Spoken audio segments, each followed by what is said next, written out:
Alors je suis avec Hervé Tournier, qui est meilleur ouvrier de France, maître d'hôtel depuis 2004. Alors Hervé, est-ce que vous pouvez m'expliquer ce qui vous a donné envie de passer ce concours?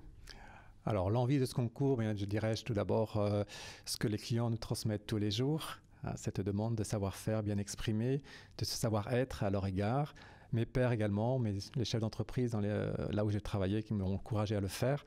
Et je me suis dit qu'un jour, en toute discrétion, je vais me préparer pour essayer de présenter le meilleur et surtout dans l'idée de pouvoir transmettre ensuite.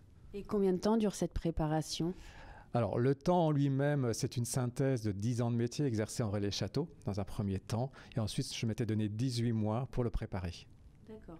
Et vous l'avez eu du premier coup? Oui, j'ai eu la première fois. Félicitations. Et à partir du moment où vous avez le col bleu, blanc, rouge, qu'est-ce que ça change? Est-ce que ça engage? Est-ce que ça donne une certaine responsabilité en fait par rapport à son métier? Alors, plusieurs réponses à cela. Comme je dis toujours, on ne change pas de prénom, il faut rester modeste. Chaque jour, il faut se remettre en question, chaque jour analyser son travail, l'adapter aux équipes, l'adapter à la demande de la clientèle. Alors ensuite, oui, une responsabilité est là, on se doit être un ambassadeur. Et comme je viens de le dire, se mettre en question et d'insuffler ces métiers de service et qu'on en a grandement besoin avec une meilleure reconnaissance pour tous mes pairs qui travaillent dans ce métier-là.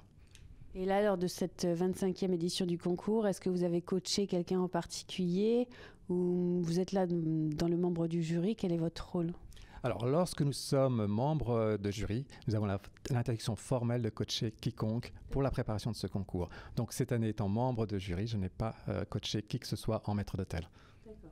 Et pour terminer, est-ce que vous avez deux ou trois anecdotes par rapport à votre métier, votre travail, des choses qui se sont arrivées avec des clients qui vous ont particulièrement touché?